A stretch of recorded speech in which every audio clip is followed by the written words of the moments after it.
Hello everyone and welcome to this episode here on NRV Outdoors. Today we're here at the creek on a rainy day to do a little bit of fishing. But today is a very special video. As promised, I wanted to come out here and do a catch and cook for you guys. But to make it interesting, considering we only need a couple fish to make a really good catch and cook, I thought I would come out here with absolutely no gear. So I want to start the video at this particular hole because this is the perfect place to scavenge up some baits to do a little fishing challenge with absolutely no gear whatsoever. As you can see here, there's a fishing spot just over there that a lot of people use, and they simply don't travel across to get to where we are here. And as you can see here is this big old tree that's fell and has been laying here for years, and it is absolutely covered in hanging baits. You can probably see one right there. I can see a bunch more lines. I can even see a trout magnet float just over there. So we're going to go ahead and hop down, get in the creek, scavenge this tree, pull all the line off of it, pull all the baits off of it, and clean up and see what we can use to fish with. So without any further ado, let's go ahead and get down there, see if we can find a lure. All right guys, let's walk on around here. We'll just start from right and make our way to the left. Got one bait right over here, not sure what it is. Hop underneath this tree, grab it. It looks like a bit of a trout worm, some string, a weight, just a little piece of a trout worm there, and a hook. So that's a good start. But what caught my eye is actually this right here. It's a trout magnet float. There's some other stuff we'll get off of here first. Got another hook right here, all wrapped up in some stuff. Let's see where it goes. All right, there's another hook and another weight. We'll clean this one up. So far, got a little bit of line here, 2 hooks, 2 weights. Got another one right here that's going on around. Let's see where it goes.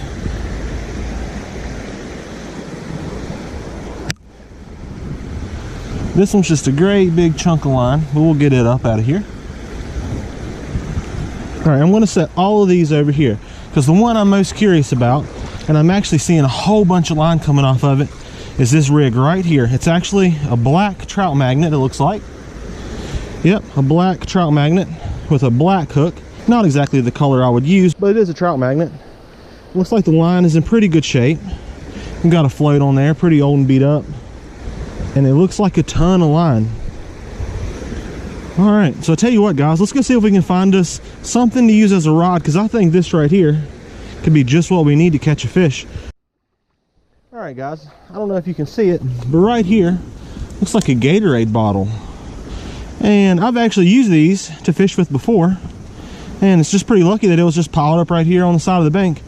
So we'll go on ahead and we'll take the label off of this, and I'll show you guys how to make this little bottle from trash into a fishing rod. So let's go ahead and do that right now.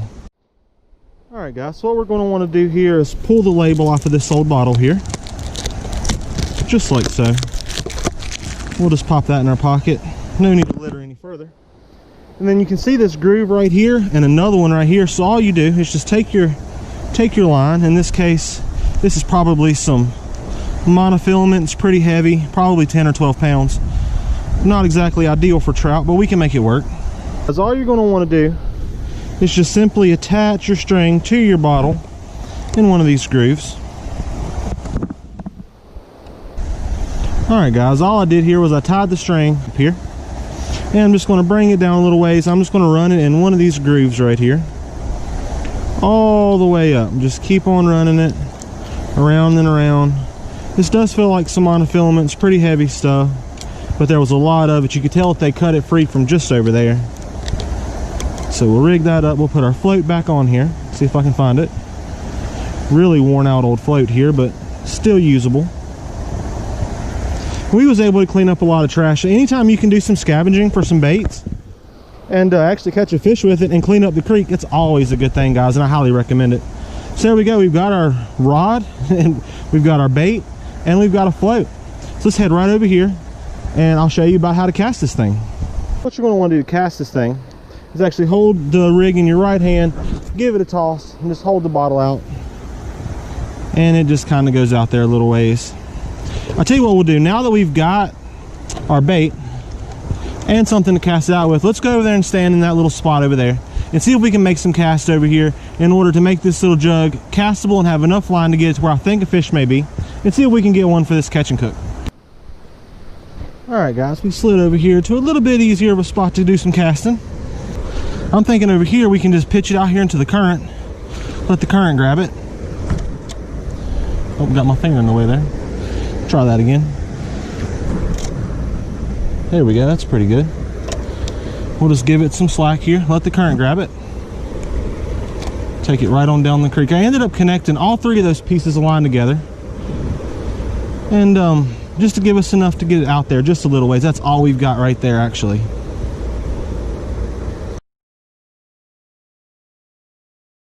All right guys, let's go on ahead and slide down in here to spot number 2. Got a lot of confidence in this spot, mainly because it's extremely close quarters. We can make really short casts and hopefully get on a fish. Tell you what, that might be a game changer right there, guys. I just found a little piece of a power worm right here, laying on the ground. Somebody just took it off, threw it down. It's all ripped up, but I think we can still rig it onto this trout magnet hook that we found on that tree. Just like that. Heck yeah, that might be an absolute game changer for us, guys.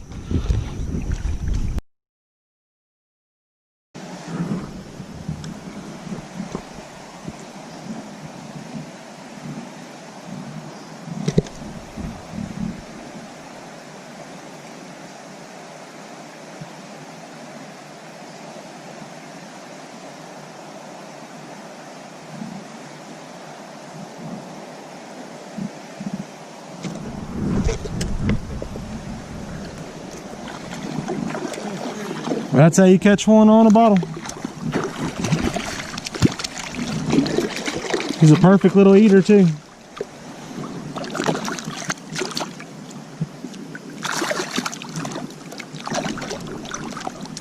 Oh, come here, buddy.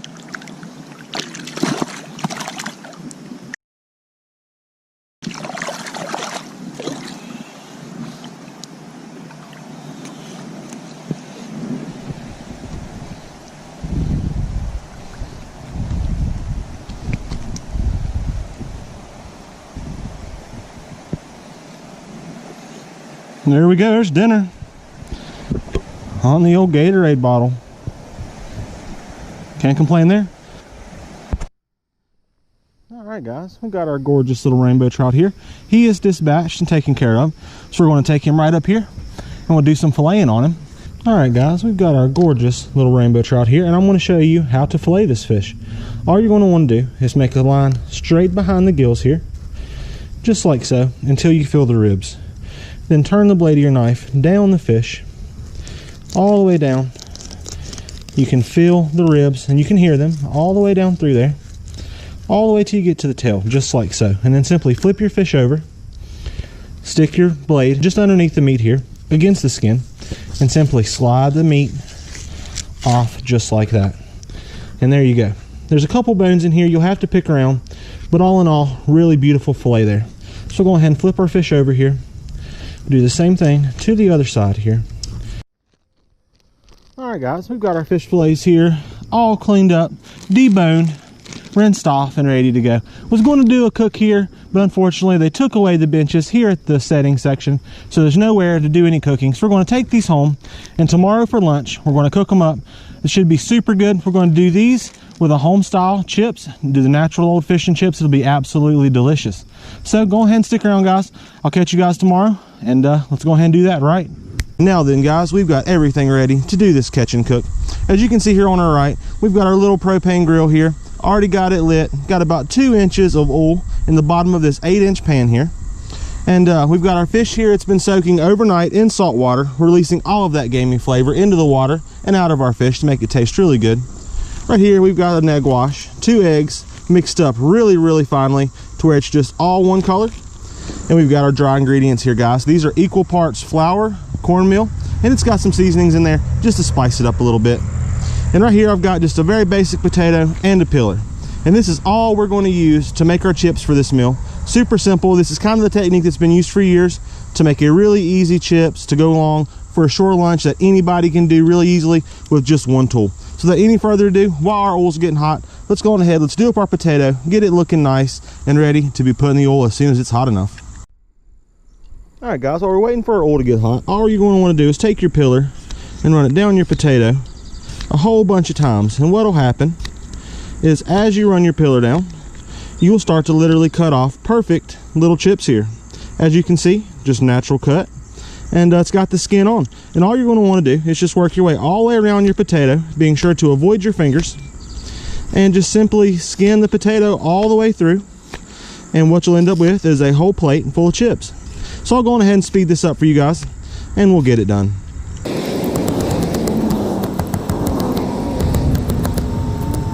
Alright guys, we've got us a nice plate full here. And as you can see, it's just a whole bunch of really thinly sliced stuff. Perfect for snacking size. We'll just let them rest here for a few minutes while our oil continues to get hot. And as soon as it's hot enough, we'll drop those in first, and then we'll prepare our fish. Let's go on ahead and set our potatoes out of the way here. And we'll go on ahead and we'll prep our fish. Now our fish here has been soaking in ice water for about 10 hours. It's got a little bit of salt added to it, firmed up the meat nicely. All we're going to want to do with this meat here is just lay it right over here onto a napkin. We're going to want to pat it as dry as we can here. The drier you can get this stuff, the better. There we go. Get it nice and dry there. And once your meat's dry, you're just going to want to drop it right on into your egg wash here and give it a nice coating of binder to help it stick to our dry ingredients. Just give it a little toss here. Let it get good and covered, just like so. And then we're simply going to open up our bag here. We'll grab us a plastic fork just to keep our hands clean. We're going to drop it right on into our dry ingredients here, just like so. We'll drop all 3 chunks in here. This is just one gorgeous little rainbow trout, all cleaned up. And there we go. Just simply place those in there like that. And we'll take another fork and we'll toss them all around, getting that cornmeal and flour and all those seasonings all over that fish really nicely. Giving it a couple nice tosses. Now you can double batter this if you prefer, or you can bread it several different ways, but this is my favorite way. Traditionally, it's just flour, cornmeal, a little bit of seasoning for flavor. Very basic and very simple. And we'll just let that hang out there in that bowl for a few minutes. We'll get our potatoes ready. We'll drop those in just a moment, and as soon as those come off, we'll be ready to drop our fish. Now that we've got our oil up to temperature and hot enough for our potatoes, we'll go on ahead and simply just slide those into the pot here.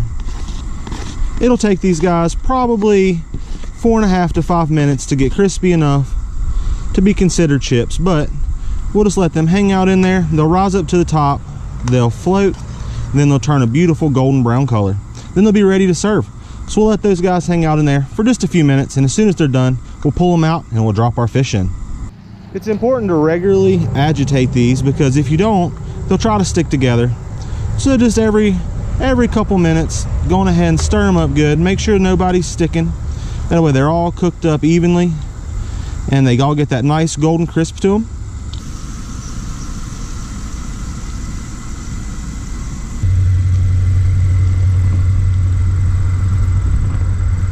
As you can see, they have gotten golden brown and crispy, so we're just going to drop them right on over here onto a napkin to drain all the excess grease off of them, just like so. Super crispy little guys here. We'll allow them to set over here and they will drain dry, and then we'll season them up nicely. Put you a little bit of seasoning on top and you got a perfect side right there. Beautiful crispy little chips that are absolutely delicious. So let's go on ahead, we'll drop our fish now, we'll get it started. We'll get them all mixed up here, make sure that batter's all over it nicely, and we're just going to take it and simply drop it into our grease just like so. We'll cook it for maybe 1.5 minutes on each side and it'll be done. Drop them in there just like so. There we go. We'll let those little beauties cook. Our fish has been going for a few minutes now and they have cooked up absolutely beautifully, as you can see right there. Just gorgeous little fillets of trout there. We want to do the same thing. Just want to simply lay them on a napkin here, allow them to drain off some. We'll take a couple napkins from the bottom here and we'll pat the top as well, removing any excess grease just like so. And then we're just simply going to take them and plate them right here next to our home style chips. All right guys, as you can see here, it's just a phenomenal little shore lunch. You got your home style chips, crispy, golden brown, and delicious. And you got that white meat, beautiful, fresh caught trout right there. Absolutely to die for. Super easy, guys. You guys can make this anytime you go out camping, or you just want to make you a little shore lunch. Just pack a few simple things and cook it up. So if you enjoyed this video, guys, go ahead and smash that like button. I do hope you enjoyed our very first catch and cook. And without any further ado, let's hop in this plate and let's enjoy. So if you can, guys, get out and do some fishing, take you a few home, cook you a nice dinner, and until next time, be safe and tight lines.